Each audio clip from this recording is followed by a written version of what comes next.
The purpose of the law is not to prevent an offense, but to punish a person who committed such an act. आज के इस video में हम देखेंगे कि offence क्या होता है, उसका डेफिनेशन क्या है और उसके कितने टाइप्स है अंडर क्रिमिनल लॉ। ऑफेंस को डिफाइन किया है सेक्शन 2N ऑफ CRPC में। ऐसा कोई भी एक्ट, ऐसा कोई भी काम जो लॉ के हिसाब से गलत हो, इलीगल हो, जिसे करने से दूसरों को नुकसान पहुंचे या डैमेज हो, ऐसा कोई भी एक्ट जो लॉ के अंडर पनिशेबल हो, उसे हम कहते हैं ऑफेंस। सारे ऑफेंसेस को लिस्ट किया गया है इंडियन पिनल कोड में। अगर पुलिस को प्राइमा फेसी ऐसा लगता है कि किसी भी पर्सन ने एक ऑफेंस कमिट किया है according to the sections of Indian penal code, तो पुलिस उस पर्सन को कस्टडी में ले सकती है। लेकिन कस्टडी से बाहर निकलने के लिए, रिलीज करने के लिए जो परमिशन नेसेसरी होती है, उस परमिशन को हम कहते हैं बेल। और बेल के प्रोविजंस दिए गए हैं सेक्शन 436 टू 439 ऑफ CRPC में। अभी के लिए हमने ऑफेंस को दो पार्ट में डिवाइड किया है, एक बेलेबल ऑफेंस और एक नॉन बेलेबल ऑफेंस।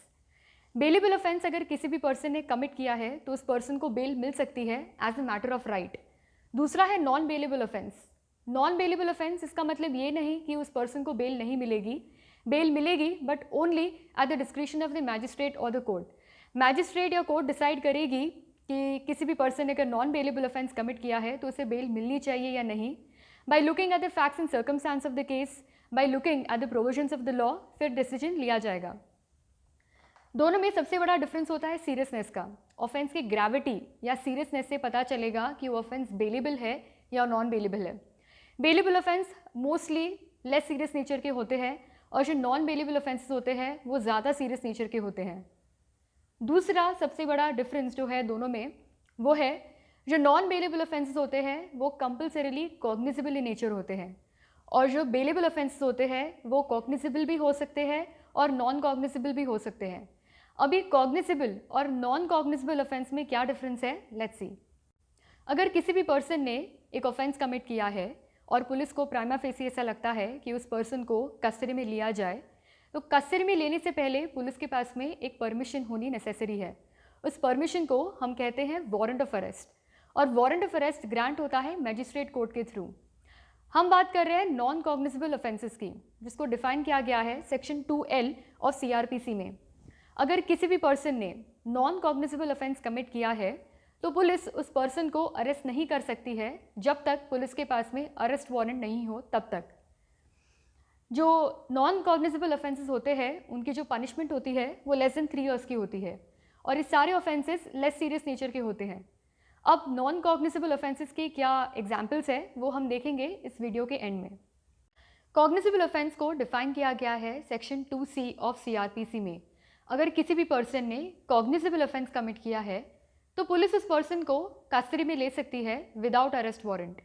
जो पनिशमेंट दी जाती है इन सिचुएशंस में वो होती है मोर देन 3 years की और इसीलिए सारे ऑफेंसेस बहुत सीरियस नेचर के ऑफेंसेस होते हैं।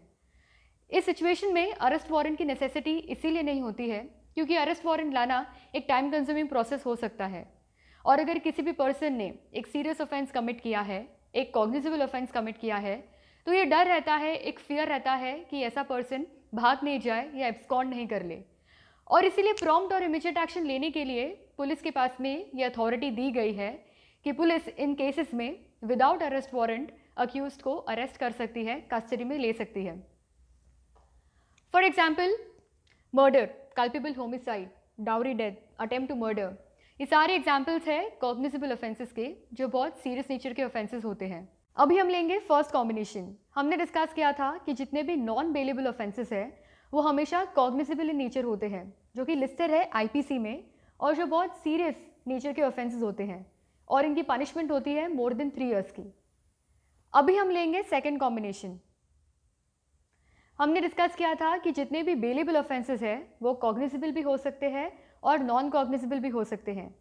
ये एग्जाम्पल्स है नॉन कॉग्निजिबल ऑफेंसेस की जो कि है बेलेबल इन नेचर, जो कि है लेस सीरियस नेचर के और जिनकी पनिशमेंट है लेस देन 3 years की। For example cheating, forgery, mischief, fabricating false evidence, झूठे सबूत पेश करना कोर्ट में। अभी हम देखेंगे फाइनल कॉम्बिनेशन। हमने डिस्कस किया था कि जो बेलेबल ऑफेंसेस होते हैं वो कॉग्निजिबल इन नेचर भी हो सकते हैं। For example using as a genuine a forged document known to be forged. पता है कि डॉक्यूमेंट फोर्ज्ड है, नकली है, बट फिर भी आप उसे यूज़ कर रहे हैं as a genuine document. Possession of forged और काउंटरफिट करेंसी नोट्स और बैंक नोट्स, आपके पास में फेक करेंसी नोट्स पाए गए हों, तो ये दोनों एग्जाम्पल्स हैं ऑफेंसेस जो बेलेबल होते हैं और जो कि है कॉग्निजिबल इन नेचर। अभी हमें ये तो पता चला कि कौन से ऑफेंसेस बेलेबल होते हैं, नॉन कॉग्निजिबल होते हैं, कॉग्निजिबल होते हैं और नॉन बेलेबल होते हैं, पर हमें ये पता कहाँ से चलेगा? तो क्रिमिनल प्रोसीजर कोड में फर्स्ट शेड्यूल में ये सारे ऑफेंसेस को लिस्ट किया गया है जो कि लिस्टेड है आईपीसी में। वही सारे ऑफेंसेस को क्रिमिनल प्रोसीजर कोड के फर्स्ट शेड्यूल में भी लिस्ट किया गया है और डिफ्रेंशिएट किया है कि कौन से ऑफेंसेस बेलेबल होते हैं, कौन से नॉन बेलेबल, कॉग्निजिबल और कौन से नॉन कॉग्निजिबल। तो आज के वीडियो में हमने देखा कि ऑफेंसेस क्या होते हैं और उनके कितने काइंड्स होते हैं, टाइप्स होते हैं। ऐसे ही क्रिमिनल लॉ के कॉन्सेप्ट्स हम आपके साथ में शेयर करेंगे in near future. Till then please like, share and subscribe to our channel Studio Legal if you found it useful, and thank you for watching till the end. We will see you in the next one.